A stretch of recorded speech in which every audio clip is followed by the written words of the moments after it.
Greetings, everybody. Welcome back to Not Funny Guys Presents Red Dwarf Rewatch. And so here we are, moving into episode 3, Polymorph. And I know I've said it before, but I don't think there's a bad episode. There are not too many bad episodes of Red Dwarf altogether, but I don't think there's a bad one in this entire series. So we're still in series 3, episode 3. This one is directed as usual by Ed By, written by Rob Grant, Doug Naylor, released November 28th, 1989. So let us start with a summary.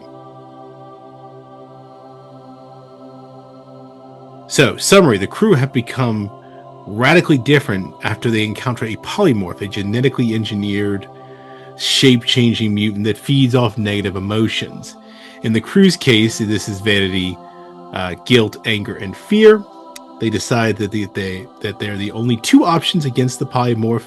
1, take it on and run away.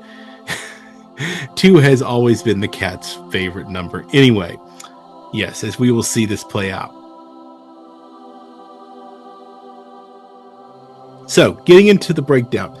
First and foremost, it is fascinating to know that this episode actually begins with a warning about the weak-willed and things of that nature, which I think is pretty funny. And it then ends with "You've been warned." So we see a floating space pod, reading genetic waste on it. It's dangerous, do not open. It turns out that it's a human feeding on the human psyche, genetically mutated monster we will see more of. There's a whole projection warning audio and all that fun part. We see a hole in the spacecraft where it's obviously now escaped, and then we see a hole in Red Dwarf. Dun dun dun. We get to see this creature in sort of its ugly form looking at itself, and then it changes into a million other items.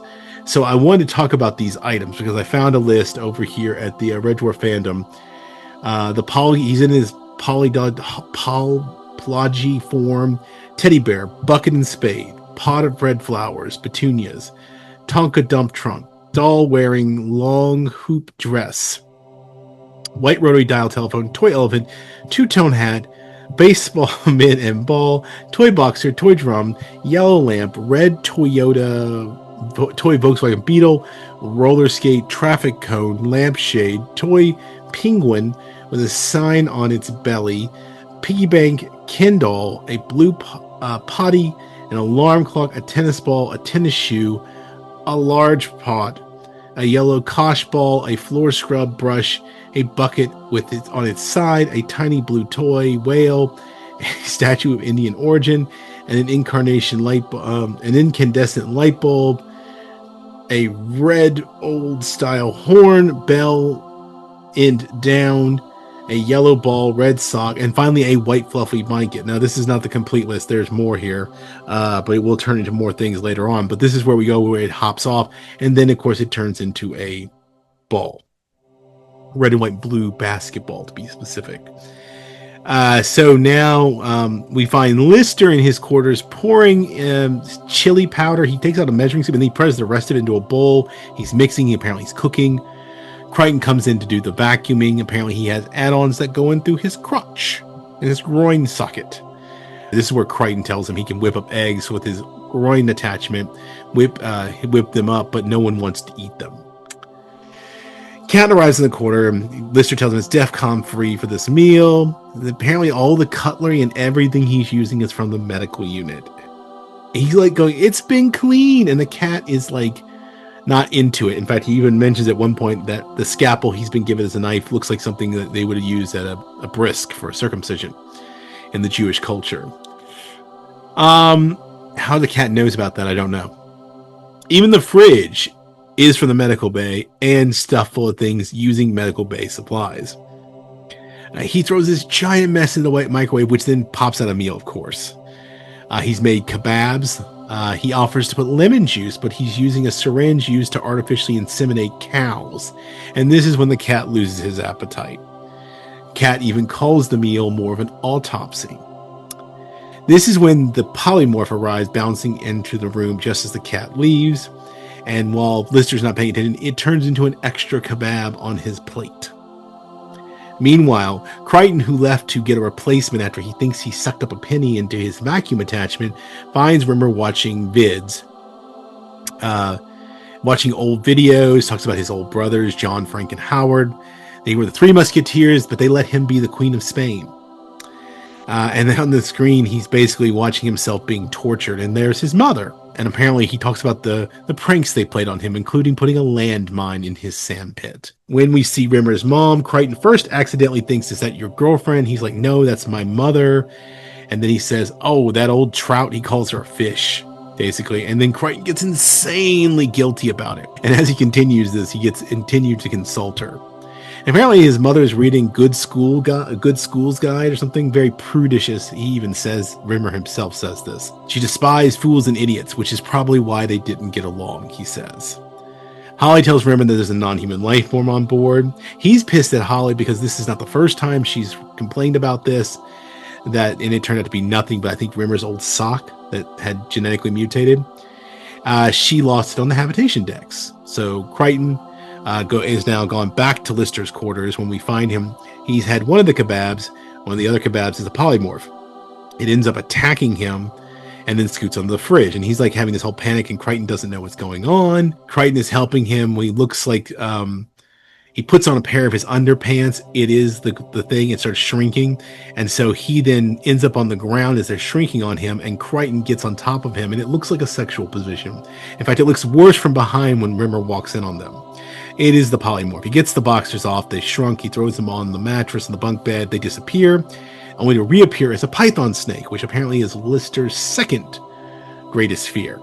They throw in a trash can, and then it turns into a giant armor-plated monster, Lister's worst fear. And then it attacks Lister. Attacks him. He gets sent to the med bay.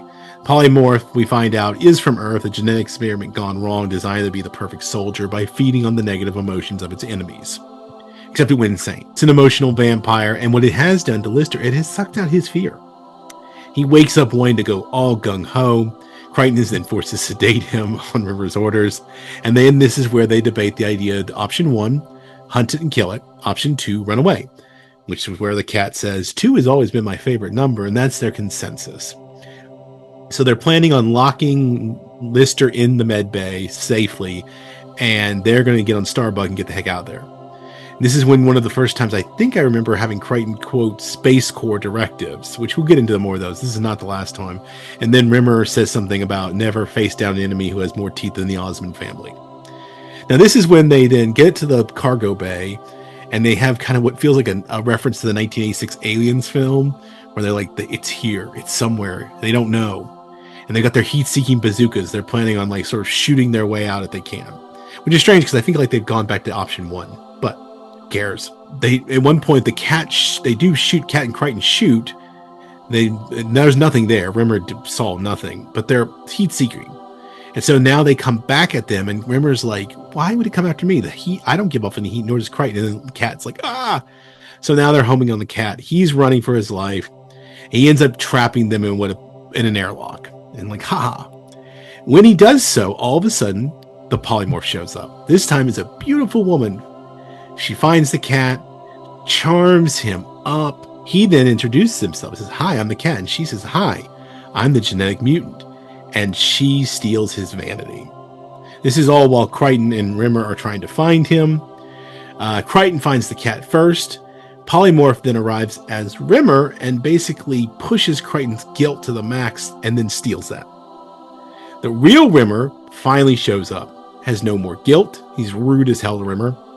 They're back in they get everybody back to the med bay. The Cat is now a drunk mess, falling apart.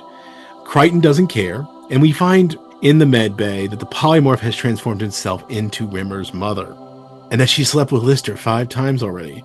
Polymorph then provokes his anger and then steals it from him after basically his fake version of his mother talks about Lister's sexual prowess. Like I said, amazing can drain a hologram, but the whole party is now a complete wreck, and the polymorph has gone back down to the cargo bay to sleep off a meal of fear, vanity, guilt, and anger. We come back to the med bay to the quarters to find Rimmer has gone all peacenik. Crichton calls him a dork. Lister wants to do a suicide attack with a nuke, and the Cat is a drunk slob with no opinion. Crichton thinks that they should let Lister be a decoy, and while it's eating him, they attack it, and Lister's all on board with this. No fear. Crichton has no guilt. Rimmer wants to do a leaflet campaign, a car boot sale, and a benefit concerts, and even T-shirts. Finally, and then of course Rimmer has also thought of a name.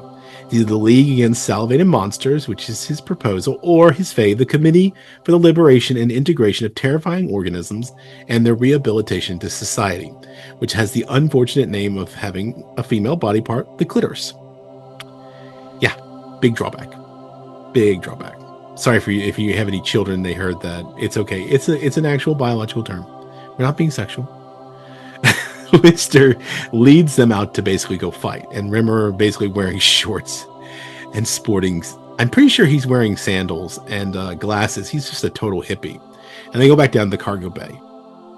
Lister's wielding this bat. He spins it around. He whacks himself in the groin. Rimmer's gone all peacenik with a sign. The polymorph gets the jump on them when all of a sudden they open the airlock where the heat-seeking bazooka shells were, and it blows up. So they win by accident. Everyone's back to being normal. Not sure what happened though. But we then cut back to the same pod from the beginning, and we see that the cargo container had two.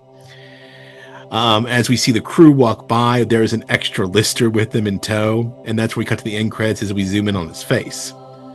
Now, interesting side note to the end of this, there is a remastered version that contains a postscript for the quote-unquote second polymorph, and that he actually died of old age in Lister's clean underpants drawer, because he doesn't wear any. So, fun episode. I love this episode. Like I said, I don't know if there's a bad episode in this whole series. Very few in the entire everything of Red Dwarf. But next time, we'll be doing Bodyswap.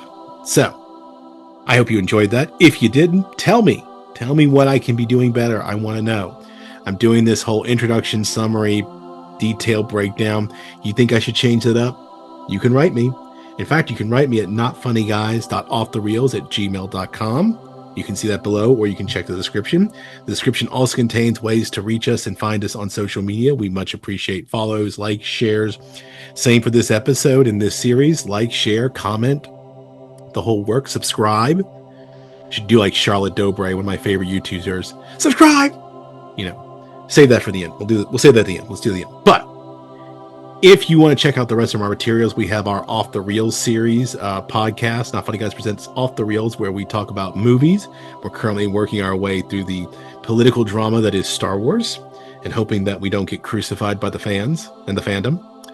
Over on Not Wrestling with the Horror of It All, if that's more your thing, Casey and Eric and my other Funny Guys colleagues talk about wrestling and horror movies and all that fun stuff. And they're gearing up for Horror Nights later this month to go to in Orlando, where they'll be posting tons of content. So you definitely want to follow our socials so you can find out what they're up to. Also, if you're more the intellectual type and you want to listen to me and our Not Funny gal, Dr. Kristen, we have our Thinking About Thinking podcast, where we get into all kinds of stuff. We talked about DYOR, trad wives, all kinds of interesting things. And we just sort of talk it out loud. It's a shorter podcast, but we have fun. So check that out as well. In the meantime, if please, like I said, one more time, like and subscribe. I'll do that again at the end. Charlotte Dobre, one of my favorite YouTubers, is getting married right around this time. So I'll do a shout out to her. But like I said, don't be a smeghead. Keep it not funny. I'll see you next time. Subscribe!